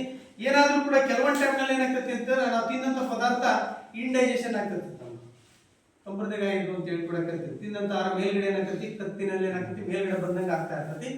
ಅವಾಗ ನಾವ್ ಏನ್ ಮಾಡ್ತೇವಪ್ಪ ಅಂತಂದ್ರೆ ಒಂದು ನಿಂಬೆ ಹಣ್ಣಿನ ರಸ ಆಗಿರ್ಬೋದು ಅಥವಾ ನಿಂಬೆ ಹಣ್ಣಿಗೆ ಸ್ವಲ್ಪ ಸೋಡಾವನ್ನು ಹಾಕೊಂಡ್ಬಿಟ್ಟು ನಾವೇನ್ ಮಾಡ್ತೇವೆ? ಅದನ್ನ ಕುಡಿಯೋದ್ರ ಮೂಲಕ ಆ ಡೈಜೆಷನ್, ಆ ಇಂಡೈಜೆಷನ್ ಆಗುವಂತದನ್ನ ನಾವೇನ್ ಮಾಡ್ತೇವೆ ಅಂತ ಹೇಳಿದ್ರೆ ತಡೆಗಟ್ತೀವಿ. ಅವಾಗ ನಾವು ತಿನ್ನಂತ ಆಹಾರ ಒಳಗಡೆ ಏನಾಗ್ತದಪ್ಪ ಅಂತಂದ್ರೆ ಜೀರ್ಣಕ್ರಿಯೆ ಆಗ್ತದೆ. ಅರ್ಥಾಯ್ತಾ? ಈಗ ರಾಸಾಯನಿಕ ಸಮೀಕರಣ ಹೇಳ್ಕೊಡ್ಬೇಕಪ್ಪ ಅಂತಂದ್ರೆ ಒಂದು ಧಾತು ಇನ್ನೊಂದು ಧಾತುವಿನೊಂದಿಗೆ ಏನ್ ಮಾಡ್ಬೇಕಲ್ಲಿ ಸೇರ್ಕೊಂಡಾಗ ಒಂದು ಹೊಸ ಒಂದು ಉತ್ಪನ್ನ ನಮ್ಗೆ ಏನಾಗ್ತತಿ? ದೊರೀತೈತಿ. ಈಗ ನಾವು ಹೇಳಿದ್ರಲ್ಲ, ಈಗ ಇಲ್ಲಿ ಸಾಮಾನ್ಯವಾಗಿ C+O2 gives rise to CO2 ಅಂದಾಗ ಇವುಗಳನ್ನ ಏನಂತ ಕರಿತೀವಿ ಅಂತಂದ್ರೆ ಇವುಗಳನ್ನ ನಾವು ಪ್ರತಿವರ್ತಕಗಳು ಅಂತ ಹೇಳಿ ಕೂಡ ಕರಿತೀವಿ. ಪ್ರತಿವರ್ತಕಗಳು ಇವುಗಳನ್ನ ಕರಿತೀವಪ್ಪ ಅಂತ ಇದನ್ನೆಂತ ಕರಿತೀವಿ? ಉತ್ಪನ್ನ ಅಂತ ಹೇಳಿ ಕೂಡ ಕರಿತೀವಿ. ಉತ್ಪನ್ನ ಅಂತ ಹೇಳಿ ಕೂಡ ಕರಿತೀವಿ. ಇದನ್ನ ನಾವು ರಾಸಾಯನಿಕ ಕ್ರಿಯೆ ಅಂತ ಹೇಳಿ ಕೂಡ ಕರಿತೀವಿ. ಇನ್ನು ರಾಸಾಯನಿಕ ಸಮೀಕರಣ ಅಂತ ಹೇಳಿ ಕೂಡ ಬರ್ತದೆ. ಇನ್ನು ರಾಸಾಯನಿಕ ಸಮೀಕರಣವನ್ನ ನಾವು ಏನ್ ಮಾಡ್ಬೇಕಪ್ಪ ಅಂತ ಹೇಳಿದ್ರೆ ಈ ಒಂದು ಇದರಲ್ಲಿ ಏನಾಗ್ತೈತಿ? ರಾಸಾಯನಿಕ ಸಮೀಕರಣಗಳು ಅಂತ ಹೇಳಿದ್ರೆ ಎಡಗಡೆ ಬದಿಗೂ ಮತ್ತು ಬಲಗಡೆ ಬದಿಗೂ ಏನಾಗಿರ್ಬೇಕು? ಸಮವಾಗಿರ್ಬೇಕು. ಅರ್ಥಾಯ್ತಾ? LHS RHS ಅಂತ ಹೇಳಿ ಕೂಡ ಕರಿತೀವಿ. ಈಗ ಸಾಮಾನ್ಯವಾಗಿ ಒಂದು ಐತಲ್ಲ Fe ಐತಲ್ಲ, ಅದು ನೀವು ಒಂದು ರಾಸಾಯನಿಕ ಸಮೀಕರಣವನ್ನ ಹೇಳಿ ನೋಡೋಣ. Fe plus H2O gives rise to Fe plus H2O gives rise to Fe3O4 plus H2. ನೋಡಿ, ಇದನ್ನ ರಾಸಾಯನಿಕ ಸಮೀಕರಣ. ಇದು ನಿಮ್ಮ ಎಕ್ಸಾಮ್ ನಲ್ಲಿ ಏನ್ ಮಾಡ್ತಾರೆ? ರಾಸಾಯನಿಕ ಈ ಸಮೀಕರಣವನ್ನ ಸರಿದೂಗಿಸಿ ಅಂತ ಹೇಳಿ ಕೇಳ್ತಾರೆ. ನೀವೇನ್ ಮಾಡ್ಬೇಕು? ಈ ಪಾರ್ಟ್ ಅಲ್ಲಿ LHS ನೋಡ್ಕೋಬೇಕು, ಈ ಪಾರ್ಟ್ ನಲ್ಲಿ RHS ಅನ್ನು ನೋಡ್ಕೋಬೇಕು. ಈಗ ಸಾಮಾನ್ಯವಾಗಿ ಕಬ್ಬಿಣ Fe ಎಷ್ಟಿದೆ? ಇಲ್ಲಿ 3 ಇದೆ. ಇಲ್ಲಿ ಎಷ್ಟಿದೆ? 1 ಇದೆ. ಇಲ್ಲಿ H2 ಎಷ್ಟಿದೆ? 2 ಇದೆ. H2 ಎಷ್ಟಿದೆ? 2 ಇದೆ. ಆಕ್ಸಿಜನ್ ಎಷ್ಟಿದೆ? ಇಲ್ಲಿ 1 ಇದೆ. ಆಕ್ಸಿಜನ್ ಎಷ್ಟಿದೆ? ಇಲ್ಲಿ 4 ಇದೆ. ಈ ಸಮೀಕರಣ ಸರಿ ಇತ್ತಾ? ಇಲ್ಲ. ಯಾಕಂತ ಹೇಳಿದ್ರೆ ಸಮೀಕರಣ ಸರಿ ಕೂಡಿಸಬೇಕಪ್ಪ ಅಂದ್ರೆ ಇಲ್ಲಿ Fe ಎಷ್ಟಿದೆ ಅಷ್ಟು ಇಲ್ಲಿ ಬರಬೇಕು, ಈ ಕಡೆ ಬದಿಯಲ್ಲಿ H2 ಎಷ್ಟಿದೆ ಅಷ್ಟೇ ಇರಬೇಕು, ಆಕ್ಸಿಜನ್ ಎಷ್ಟಿದೆ ಅಷ್ಟೇ ಇರಬೇಕು. ಇಲ್ಲಿ ಕೂಡ ಇಲ್ಲಿಗೂ ಕೂಡ ಏನಾಗಬೇಕಪ್ಪ ಅಂತೀರ ಟ್ಯಾಲಿ ಆಗಬೇಕು. ಅವಾಗ ನಮ್ಮ ಸಮೀಕರಣ ಸರಿ ಐತಿ ಅಂತ ಹೇಳಿ ಅರ್ಥ. ಅರ್ಥಾಯ್ತಾ? ನೋಡ್ರಿ, ಇಲ್ಲಿ ಕಬ್ಬಿಣ ಒಂದು ಧಾತು ಇದೆ, ಹೈಡ್ರೋಜನ್ ಒಂದಿದೆ, ಆಕ್ಸಿಜನ್ ಒಂದಿದೆ, 3 ಧಾತುಗಳು ಅದಾವೆ. ಈ ಧಾತುಗಳ ನಡುವೆ ರಾಸಾಯನಿಕ ಕ್ರಿಯೆ ಏರ್ಪಟ್ಟಾಗ ಇಲ್ಲಿ ನಮಗೆ ಹೊಸ ಉತ್ಪನ್ನಗಳೇನಾಗ್ತವೆ, ಪ್ರಾಡಕ್ಟ್ಗಳು ದೊರೆಯುತ್ತೆ. ಈ ಸಮೀಕರಣವನ್ನು ನಾನು ಸರಿದೂಗಿಸ್ಬೇಕಪ್ಪ ಅಂತ ಹೇಳಿದ್ರೆ ನಾ ಏನ್ ಮಾಡ್ಬೇಕು, LHS RHS. ಈ ಕಡೆ ಬದಿಯಲ್ಲಿರುವಂತವನ್ನ ಒಂದ್ ಸೈಡ್ ಬರ್ಕೋಬೇಕು. ಕಬ್ಬಿಣ LHS ಅಲ್ಲಿ ಎಷ್ಟಿದೆ, RHS ಅಲ್ಲಿ ಎಷ್ಟಿದೆ? ಕಬ್ಬಿಣ ಎಷ್ಟಿದೆ LHS ಅಲ್ಲಿ? 1 ಇದೆ. RHS ಅಲ್ಲಿ ಎಷ್ಟಿದೆ? 3 ಇದೆ. ಕಬ್ಬಿಣ ಎಷ್ಟಿದೆ ಇಲ್ಲಿ? 3 ಇದೆ. ನೆಕ್ಸ್ಟ್ ಹೈಡ್ರೋಜನ್ ಇದು LHS ಅಲ್ಲಿ ಎಷ್ಟಿದೆ? 2 ಇದೆ. RHS ಅಲ್ಲಿ ಎಷ್ಟಿದೆ? 2 ಇದೆ. ನೆಕ್ಸ್ಟ್ ಆಕ್ಸಿಜನ್ ಎಷ್ಟಿದೆ? 1 ಇದೆ. ಆ ಕಡೆ ಎಷ್ಟಿದೆ? 4 ಇದೆ. ನೋಡ್ರಿ, ಇದು ಒಂದು ಸರಿ ಇತ್ತು. ಯಾವುದು? ಹೈಡ್ರೋಜನ್ ಒಂದು ಸರಿ ಇತ್ತು. ನಮಗೆ ಕಬ್ಬಿಣನೂ ಕೂಡ ಸರಿ ಇಲ್ಲ, ಮತ್ತ ಇನ್ನೊಂದು ಯಾವ್ದಪ್ಪ ಅಂತ ಹೇಳಿದ್ರೆ ಆಕ್ಸಿಜನ್ ಕೂಡ ಸರಿ ಇಲ್ಲ. ನಾವೇನ್ ಮಾಡ್ಬೇಕು ಇವಾಗ? ಆ ಸಮೀಕರಣವನ್ನ ಸರಿದೂಗಿಸ್ಬೇಕು. ಅರ್ಥಾಯ್ತಾ? ಈ ಕಡೆ ಬದಿಯಲ್ಲಿ ಏನಿದೆ, ಆ ಕಡೆ ಬದಿಯಲ್ಲಿ ಏನಿದೆ, ಅದನ್ನ ನೋಡ್ಕೊಂಡ್ಬಿಟ್ಟು ನಾವು ಸಮೀಕರಣವನ್ನ ಏನ್ ಮಾಡ್ಬೇಕು, ಇಲ್ಲಿ ಸರಿದೂಗಿಸ್ಬೇಕು. ಅರ್ಥಾಯ್ತಾ? ಈಗ ಫಸ್ಟ್ ನಾವು ಸಮೀಕರಣ ದೂಗಿಸ್ಬೇಕಾದಾಗ ನೀವು ಫಸ್ಟ್ ಹಂಗ ಸುಮ್ಮನೆ ಈ ಸಮೀಕರಣ ನೋಡಿದ ತಕ್ಷಣ ಈಗ ಸಮೀಕರಣ ಸರಿ ಐತೆ ಅನ್ನಂಗಿಲ್ಲ. ಇಲ್ಲಿ ಫಸ್ಟ್ ಈ ಕಡೆ ಏನಿದೆ, ಈ ಕಡೆ ಏನಿದೆ, ಎಷ್ಟೆಷ್ಟು ಪ್ರಮಾಣ ಇದೆ ಅಂತ ಹೇಳಿ ನಾವೇನ್ ಮಾಡ್ಬೇಕು, ಒಂದ್ ಸೈಡ್ ಬರ್ಕೊಂಡಾಗ ನಾವಿದನ್ನೇ ಮಾಡ್ಬೋದು, ಸಮೀಕರಣವನ್ನ ಸರಿದೂಗಿಸ್ಲಿಕ್ಕೆ ಆಗ್ತದೆ. ಇಲ್ಲ ಅಂತ ಹೇಳಿದ್ರೆ ಸಮೀಕರಣವನ್ನ ಸರಿದೂಗಿಸ್ಲಿಕ್ಕೆ ಬರೋದಿಲ್ಲ. ಅರ್ಥಾಯ್ತಾ? ಈ ಒಂದು ಸಮೀಕರಣವನ್ನ ಯಾವ ರೀತಿ ಫಸ್ಟ್ ನೀವು ಇದನ್ನ ನೋಡ್ಕೊಂಡ್ರೆ ನೀವು ಸಮೀಕರಣವನ್ನು ಬರಲಿಕ್ಕೆ ಬರ್ತದೆ. ಈ ಸಮೀಕರಣ ಸರಿದೂಗಿಸೋದನ್ನ ಮುಂದಿನ ತರಗತಿಯಲ್ಲಿ ನಾನು ನಿಮ್ಗೆ ಹೇಳ್ತೇನೆ, ಯಾವ ರೀತಿ ಈ ಸಮೀಕರಣವನ್ನು ನಾನು ಏನ್ ಮಾಡ್ಬೇಕು, ಸಮೀಕರಣವನ್ನು ಸರಿದೂಗಿಸ್ಬೇಕು ಅಂತ ಹೇಳ್ಬಿಟ್ಟು. ಬಟ್ ಈ ಸಮೀಕರಣ ನೋಡಿದ ತಕ್ಷಣ ಏನ್ ಮಾಡ್ಬೇಕಂತ, ಆ ಸಮೀಕರಣದಲ್ಲಿರುವಂತ ಇವುಗಳನ್ನ ಏನ್ ಮಾಡ್ಬೇಕು, ನಾನು ಬರ್ಕೊಳ್ಬೇಕು. ಅರ್ಥಾಯ್ತಾ? ಯಾಕಂದ್ರೆ ಪ್ರಮಾಣ ಎಷ್ಟೆಷ್ಟು ಅದಾವ ಅಂತ ಹೇಳಿ ನಮ್ಗೆ ಗೊತ್ತಾಗಂಗಿಲ್ಲ. ಈ ಕಡೆ ಎಷ್ಟಿದೆ, ಆ ಕಡೆ ಎಷ್ಟಿದೆ ಅಂತ ನೀಟಾಗಿ ಬರ್ಕೊಂಡಾಗ ನಾವು ಈ ಸಮೀಕರಣವನ್ನು ಸರಿದೂಗಿಸ್ಲಿಕ್ಕೆ ಸಾಧ್ಯತೆ ಆಗ್ತೈತಿ. ಅರ್ಥಾಯ್ತಾ? ಅವಾಗ ನಾವೇನ್ ಮಾಡ್ಬೋದು, ಈ ಸಮೀಕರಣವನ್ನು ಸರಿದೂಗಿಸ್ಲಿಕ್ಕೆ ಬರ್ತೈತಿ. ಅರ್ಥಾಯ್ತಾ? ಈಗ ನಾನು ಇಷ್ಟೆಲ್ಲ ಹೇಳಿದೆ ನಿಮ್ಗೀಗ. ರಾಸಾಯನಿಕ ಕ್ರಿಯೆ ಅಂದ್ರೂ ಕೂಡ ಹೇಳಿದೆ. ಏನಾಗ್ತೈತಿ, ಒಂದು ಧಾತು ಇನ್ನೊಂದು ಧಾತುವಿನೊಂದಿಗೆ ಏನಾಗ್ತೈತಿ ವರ್ತಿಸುವುದನ್ನ ನಾವು ಏನಂತ ಕರಿತೀವಿ, ರಾಸಾಯನಿಕ ಕ್ರಿಯೆ ಅಂತ ಹೇಳಿ ಕೂಡ ಕರಿತೀವಿ. ರಾಸಾಯನಿಕ ಕ್ರಿಯೆಯಲ್ಲಿ 4 ವಿಧಗಳು ಬರ್ತವೆ. ರಾಸಾಯನಿಕ ಸಂಯೋಗ, ರಾಸಾಯನಿಕ ವಿಭಜನೆ, ರಾಸಾಯನಿಕ ದ್ವಿವಿಭಜನೆ, ರಾಸಾಯನಿಕ ಸ್ಥಾನಪಲ್ಲಟ ಅಂತ ಹೇಳಿ ಕೂಡ ಕರಿತೀವಿ. 4 ವಿಧಗಳು ಬರ್ತವೆ. 4 ವಿಧಗಳಲ್ಲಿ ರಾಸಾಯನಿಕ ಸಂಯೋಗ ಎಂದರೇನು ಅಂತ ಹೇಳಿದ್ರು. ಒಂದು ಧಾತು ಇನ್ನೊಂದು ಧಾತು ಸೇರ್ಕೊಂಡು ಹೊಸ ಒಂದು ಉತ್ಪನ್ನ ಆಗ್ತದಲ್ಲ, ಅದು ನಾವೇನಂತ ಕರಿತೀವಿ, ರಾಸಾಯನಿಕ ಸಂಯೋಗ ಅಂತ ಹೇಳಿ ಕೂಡ ಕರಿತೀವಿ. ರಾಸಾಯನಿಕ ಸಂಯೋಗದ ಬಗ್ಗೆ ಗೊತ್ತಾಯ್ತು. ಇನ್ನು ನೆಕ್ಸ್ಟ್ ರಾಸಾಯನಿಕ ಸಂಯೋಗ, ನೆಕ್ಸ್ಟ್ ರಾಸಾಯನಿಕ ವಿಭಜನೆ, ನೆಕ್ಸ್ಟ್ ಮೂರನೇದು ರಾಸಾಯನಿಕ ದ್ವಿವಿಭಜನೆ, ನೆಕ್ಸ್ಟ್ ರಾಸಾಯನಿಕ ಸ್ಥಾನಪಲ್ಲಟ. ನೋಡ್ರಿ, ರಾಸಾಯನಿಕ ಕ್ರಿಯೆ ಅಂದ್ರೆ ಒಂದು ಧಾತು ಇನ್ನೊಂದು ಧಾತು ಸೇರ್ಕೊಂಡು ಒಂದು ಹೊಸ ಉತ್ಪನ್ನ ಆಗದಾಯ್ತು. ಆ ರಾಸಾಯನಿಕ ಕ್ರಿಯೆಯಲ್ಲಿ 4 ವಿಧಗಳು: ರಾಸಾಯನಿಕ ಸಂಯೋಗ, ರಾಸಾಯನಿಕ ವಿಭಜನೆ, ರಾಸಾಯನಿಕ ದ್ವಿವಿಭಜನೆ, ರಾಸಾಯನಿಕ ಸ್ಥಾನಪಲ್ಲಟ. ಅರ್ಥಾಯ್ತಾ? ಇಲ್ಲಿ ಏನಾಗ್ತೈತಿ, ರಾಸಾಯನಿಕ ಸಂಯೋಗದಲ್ಲಿ ಒಂದು ಧಾತು ಇನ್ನೊಂದು ಧಾತು ಸೇರ್ಕೊಂಡು ಹೊಸ ಉತ್ಪನ್ನ ಬಂತು. ರಾಸಾಯನಿಕ ವಿಭಜನೆಯಲ್ಲಿ ಏನಾಗ್ತದಪ್ಪ ಅಂತೀರಾ, ಅಲ್ಲಿ ವಿಭಜನೆ ಕ್ರಿಯೆ ನಡೀತೈತಿ. ಅರ್ಥಾಯ್ತಾ? ರಾಸಾಯನಿಕ ವಸ್ತುಗಳು ಏನಾಗ್ತೈತಿ, ವಿಭಜನೆ ಆಗ್ತೈತಿ. ಇಲ್ಲಿ ಕೂಡ್ಕೊಳ್ತೈತಿ, ಇಲ್ಲಿ ವಿಭಜನೆ ಆಗ್ತೈತಿ. ಇಲ್ಲಿ ಏನಾಗ್ತದಪ್ಪ ಅಂದ್ರ 2 ಸಂಯುಕ್ತಗಳು ಏನಾಗ್ತಾವು, ವಿಭಜನೆಯನ್ನ ಹೊಂತು. ಅರ್ಥಾಯ್ತಾ? ಹೊಸ ಪ್ರಾಡಕ್ಟ್ಗಳಲ್ಲಿ ಏನಾಗ್ತಾವ, ಉತ್ಪನ್ನಗಳು ಏನಾಗ್ತಾವಲ್ಲಿ ಬರ್ತಾವು. ಅರ್ಥಾಯ್ತಾ? ನೆಕ್ಸ್ಟ್ ದಿನದಲ್ಲಿ ನಾವೇನು ರಾಸಾಯನಿಕ ಕ್ರಿಯೆ, ರಾಸಾಯನಿಕ ಕ್ರಿಯೆ ಅಂದ್ರೆ ಏನು, ರಾಸಾಯನಿಕ ಕ್ರಿಯೆ ವಿಧಗಳ ಬಗ್ಗೆ, ಆಮೇಲೆ ರಾಸಾಯನಿಕ ಕ್ರಿಯೆ ವಿಧಗಳಲ್ಲಿ ರಾಸಾಯನಿಕ ಸಂಯೋಗ ಎಂದರೇನು ಅಂತ ತಿಳ್ಕೊಂಡ್ವಿ. ಆಮೇಲೆ ಮೆಗ್ನೀಷಿಯಂ ಅನ್ನ ನಾನು ಗಾಳಿಯಲ್ಲಿ ಅಂದ್ರೆ ಬೆಂಕಿಯನ್ನು ಹಚ್ಕೊಂಡ್ಬಿಟ್ಟು ಆ ಗಾಳಿಯಲ್ಲಿ ಉರಿಸಿದಾಗ ಆ ಮೆಗ್ನೀಷಿಯಂ ಆಕ್ಸೈಡ್ ಆಗೋದ್ರ ಮೂಲಕ ಬಿಳಿಯ ಫ್ಲೇಮ್ ಅನ್ನು ಏನ್ ಮಾಡ್ತೀವಿ, ಹೊರ ಹಾಕ್ತು. ಈ ವಾಚ್ ಕ್ಲಾಸ್ ನಲ್ಲಿ ನಾವ್ ಏನ್ ಮಾಡಿದ್ವಿ ಅಂತ ಹೇಳಿದ್ರೆ ಇಲ್ಲಿ ಮೆಗ್ನೀಷಿಯಂ ಆಕ್ಸೈಡ್ ಅನ್ನು ಏನ್ ಮಾಡಿದ್ವಿ, ಕಲೆಕ್ಟ್ ಮಾಡಿದ್ವಿ. ಅರ್ಥಾಯ್ತಾ? ಹಾಗಾದ್ರೆ ಈ ಒಂದು ತರಗತಿಯಲ್ಲಿ ತಿಳ್ಕೊಂಡ್ರ ಮೇಲೆ ಎಷ್ಟು ಮಟ್ಟಿಗೆ ನಿಮ್ಗೆ ಅರ್ಥ ಆಗಿದೆ ಅನ್ನೋದ್ರ ಬಗ್ಗೆ ನಾನು ಕೆಲವೊಂದು ಪ್ರಶ್ನೆಗಳನ್ನ ನಿಮ್ಗೆ ಏನ್ ಮಾಡ್ತೀನಿ ಅಂತ ಹೇಳಿದ್ರೆ ಕೇಳ್ತೀನಿ. ಗೊತ್ತಿದ್ದ ಮಾತ್ರ ಏನ್ ಮಾಡ್ಬೇಕು, ಕೈ ಎತ್ತಬೇಕು. ಗೊತ್ತಿಲ್ಲದೆ ಇರೋದು ಸುಮ್ಮನೆ ಕೂತ್ಕೊಳ್ಳಿ. ಅರ್ಥಾಯ್ತಾ? ಈಗ ರಾಸಾಯನಿಕ ಕ್ರಿಯೆ ಎಂದರೆ ಯಾರು ಹೇಳ್ತೀವಿ? ರಾಸಾಯನಿಕ ಕ್ರಿಯೆ 2 ಧಾತು ಧಾತುಗಳು ಸೇರಿ ಒಂದು ಉತ್ಪನ್ನವನ್ನು ಉಂಟು ಮಾಡುವ ಕ್ರಿಯೆಯನ್ನು ರಾಸಾಯನಿಕ ಕ್ರಿಯೆಗಳು. Very good. ಎರಡು ಧಾತುಗಳು ಸೇರಿಕೊಂಡು ಒಂದು ಉತ್ಪನ್ನವನ್ನು ಏನ್ ಮಾಡ್ತಾರೆ, ಉತ್ಪತ್ತಿಯನ್ನ ಮಾಡುವಂತ ಒಂದು ಕ್ರಿಯೆ ಅಂತ ಕರಿತೀವಿ ರಾಸಾಯನಿಕ ಕ್ರಿಯೆ. ಸರಿ, ಈಗ ಒಂದು ಯಾವ್ದಾದ್ರು ಒಂದು ರಾಸಾಯನಿಕ ಸಮೀಕರಣವನ್ನು ಹೇಳ್ತೀರಿ ನೀವು? ಯಾರಾದ್ರೂ ಹೇಳೋದು ರಾಸಾಯನಿಕ ಸಮೀಕರಣ ಹೇಳ್ಬೋದು. H plus H2O use raised to H2O. ಮತ್ತೆ ಇನ್ನೊಬ್ರು ಯಾರು ಹೇಳ್ತೀರಿ? ಇನ್ನೊಂದು ಹೇಳಿ ಹೇಳ. C plus O2 use raised to CO2. ಸರಿ, ಕೂತ್ಕೊಳ್ಳಿ. ಇಲ್ಲಿ ನೋಡ್ಲಿ, ಇದು ನಾವು ರಾಸಾಯನಿಕ ಸಮೀಕರಣ ಅಂತ ಹೇಳಿ ಕೊಡಕತ್ತೀವಿ ಅಥವಾ ರಾಸಾಯನಿಕ ಕ್ರಿಯೆ ಅಂತ ಹೇಳಿ ಕೊಡಕತ್ತೀವಿ. ನೋಡಿ, ಒಂದು ಧಾತು ಇನ್ನೊಂದು ಧಾತು ಏನೈತಿ ಇಲ್ಲಿ ಸೇರ್ಕೊಳ್ತೀವಿ. ಅರ್ಥ ಆಯ್ತಾ? ನೆಕ್ಸ್ಟ್ ಇಲ್ಲಿ ನಾನು ಒಂದು ಪ್ರಯೋಗವನ್ನ ಮಾಡಿದ್ದೀನಿ. ಅರ್ಥ ಆಯ್ತಾ? ಪ್ರಯೋಗಕ್ಕೆ ಕೆಲವೊಂದು ಉಪಕರಣಗಳನ್ನು ಕೂಡ ಬಳಕೆಯನ್ನು ಕೂಡ ಮಾಡಿದೆ. ಇದನ್ನ ನಾವೇನಂತ ಕರಿತೀವಿ? ಮೆಗ್ನೀಷಿಯಂ ತಂತಿ ಅಂತ ಹೇಳಿ ಕೂಡ ಕರಿತೀವಿ. ಈ ಮೆಗ್ನೀಷಿಯಂ ತಂತಿಯನ್ನು ನಾನು ಏನ್ ಮಾಡಿದೆ? ಯಾರು ಹೇಳ್ತೀನಿ? ನಾನು ಏನೇನ್ ಮಾಡ್ತೇನೆ? ಮೆಗ್ನೀಷಿಯಂ ತಂತಿಯನ್ನು ನಾನು ಏನ್ ಮಾಡಿದೆ? ಮೇಣದ ಬತ್ತಿಯಿಂದ ಇಟ್ಕೊಂಡ್ಬಿಟ್ಟು ನಾನು ಏನ್ ಮಾಡಿದ್ದನ್ನ ಸುಟ್ಟೆ. ಇದು ಸುಟ್ಟಾಗಿದ್ರಿಂದ ಏನ್ ಬಂತು ನಮ್ಗೆ? ಏನ್ ಸಿಕ್ತು? ಮೆಗ್ನೀಷಿಯಂ ಆಕ್ಸೈಡ್ ಸಿಕ್ತು. ಹಾಗಾದ್ರೆ ಮೆಗ್ನೀಷಿಯಂ ಆಕ್ಸೈಡ್ ಸಿಕ್ತಲ್ಲ, ಇದು ಹೊತ್ಕೊಂಡು ಉರ್ಲಿಕ್ಕೆ ಇಲ್ಲಿ ಒಂದು ಅನಿಲದ ಅವಶ್ಯಕತೆ ಇತ್ತು. ಅದಕ್ಕೆ ಯಾವ ಅನಿಲ ಸಿಕ್ತು? ಅದಕ್ಕೆ ಯಾವ್ದು? ಆಮ್ಲಜನಕದ ಸಹಾಯದಿಂದ ಈ ಮೆಗ್ನೀಷಿಯಂ ತಂತಿ ಏನಾಯ್ತು? ಹತ್ಕೊಳ್ತು. ಆ ಹತ್ಕೊಂಡು ಏನಾಯ್ತು? ಉರಿತು. ಉರಿದು ಬಿಟ್ಟು ಮೆಗ್ನೀಷಿಯಂ ಇದ್ದಿದ್ದು ಮೆಗ್ನೀಷಿಯಂ ಆಕ್ಸೈಡ್. ಅರ್ಥ ಆಯ್ತಾ? ನೆಕ್ಸ್ಟ್ ಇಲ್ಲಿ ನಾನೊಂದು ಇದನ್ನು ಕೂಡ ಹೇಳಿದ್ದೀನಿ, ಆಗ್ಲೇ ಒಂದು ಕಥೆನೂ ಕೂಡ ಹೇಳಿದೆ, ಸಂಭಾವ್ಯ ಕಥೆಯನ್ನು ಫಸ್ಟ್ ಸ್ಟಾರ್ಟಿಂಗ್ ಬಂದ ತಕ್ಷಣ. ಆ ಕಥೆಯಿಂದ ನಿಮ್ಗೆ ಏನ್ ಅರ್ಥ ಆಯ್ತು? ಯಾವುದೇ ಈ ಎಲ್ಲ ಸೈಂಟಿಸ್ಟ್ ಸಂಬಂಧ ಪ್ರಯೋಗಗಳು ಇರ್ತದೆ ಸರ್. ನಾವು ಅದ್ರ ಬಗ್ಗೆ ಒಂದು ತಿಳ್ಕೊಂಡಿದ್ದೀವಿ ಸರ್. ಯಾರು ಬಂದು ಹೇಳಿದ್ರೆ ಒಂದು ಮೂಢನಂಬಿಕೆ ಒಳಗಾಗ್ಬಾರ್ದು. Very good. ಏನಪ್ಪಾ ಅಂತ ಹೇಳಿದ್ರೆ, ಈಗ ನಮ್ಗೆ ಕೆಲವ್ರ ಬಗ್ಗೆ ಬಂದ್ ಏನ್ ಮಾಡ್ತಾರ ಅಂತ ಹೇಳಿದ್ರೆ, ಕೆಲವೊಂದು ರಾಸಾಯನಿಕ ವಸ್ತುಗಳನ್ನ ಬಳಕೆಯನ್ನ ಮಾಡ್ಕೊಂಡ್ಬಿಟ್ಟು ಅವ್ರು ಏನ್ ಮಾಡ್ತಾರ ಅಂತ ಹೇಳಿದ್ರೆ ನಮ್ಗ ಮೋಸವನ್ನು ಕೂಡ ಮಾಡ್ತಾರೆ. ಅರ್ಥ ಆಯ್ತಾ?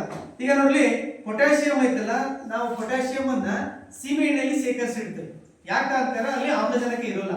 ಅದೇ ಪೊಟ್ಯಾಷಿಯಂ ಅನ್ನ ನೀವು ಕೈಯಲ್ಲಿ ಇಟ್ಕೊಂಡ್ಬಿಟ್ಟು ಸ್ವಲ್ಪ ಹೊತ್ತಿನ ನಂತರ ಕೈಯಲ್ಲಿ ನೀವು ಓಪನ್ ಮಾಡಿದ ತಕ್ಷಣ ಸಾಕು, ಆಟೋಮೆಟಿಕ್ಲಿ ಏನಾಗ್ತದೆ? ಹೊತ್ಕೊಂಡು ಉರಿತೀವಿ. ನಮ್ಗೇನಾಗ್ತದೆ? ಏನೋ ಜಾದು ಬಂತು ಅಥವಾ ಏನೋ ಹೊಗೆ ಬಂತು ಅಂತ ಹೇಳಿ ಕೂಡ ಗೊತ್ತಾಗುತ್ತೆ. ಮುಂದಿನ ತರಗತಿಯಲ್ಲಿ ನಿಮ್ಗೆ ಈ ಪೊಟ್ಯಾಷಿಯಂ ಆಗಿರ್ಬೋದು, ಇನ್ನೂ ಕೆಲವೊಂದು ಪ್ರಯೋಗಗಳು ಅವುಗಳನ್ನ ಮಾಡೋಣ ಅಂತ ಹೇಳಿದ್ರೆ ಮಾಡ್ಸೋದು. ಈಗ ನಿಮಗೆ ಒಂದು ಗೃಹಪಾಠವನ್ನು ಕೊಡ್ತೀನಿ, ಅದನ್ನ ಸ್ವಲ್ಪ ಬರ್ಕೊಳ್ಳಿ ಎಲ್ಲರೂ. ದೈನಂದಿನ ಜೀವನದಲ್ಲಿ ಕಾಣುವ ದೈನಂದಿನ ಜೀವನದಲ್ಲಿ ಕಾಣುವ ಕೆಲವು ರಾಸಾಯನಿಕ ಕ್ರಿಯೆಗಳನ್ನ ಪಟ್ಟಿ ಮಾಡುವುದು. ದೈನಂದಿನ ಜೀವನದಲ್ಲಿ ಕಾಣುವ ಕೆಲವೊಂದು ರಾಸಾಯನಿಕ ಕ್ರಿಯೆಗಳನ್ನ ಪಟ್ಟಿ ಮಾಡುವುದು. ದೈನಂದಿನ ಜೀವನದಲ್ಲಿ ಕಾಣುವ ಕೆಲವು ರಾಸಾಯನಿಕ ಕ್ರಿಯೆಗಳನ್ನ ಪಟ್ಟಿಯನ್ನ ಮಾಡುವುದು. ಇಲ್ಲಿಗೆ ಈ ನಿಮ್ಮ ಇಂದಿನ ಒಂದು ಅವಧಿಯ ಕ್ಲಾಸು ಮುಕ್ತಾಯ ಆಯಿತು.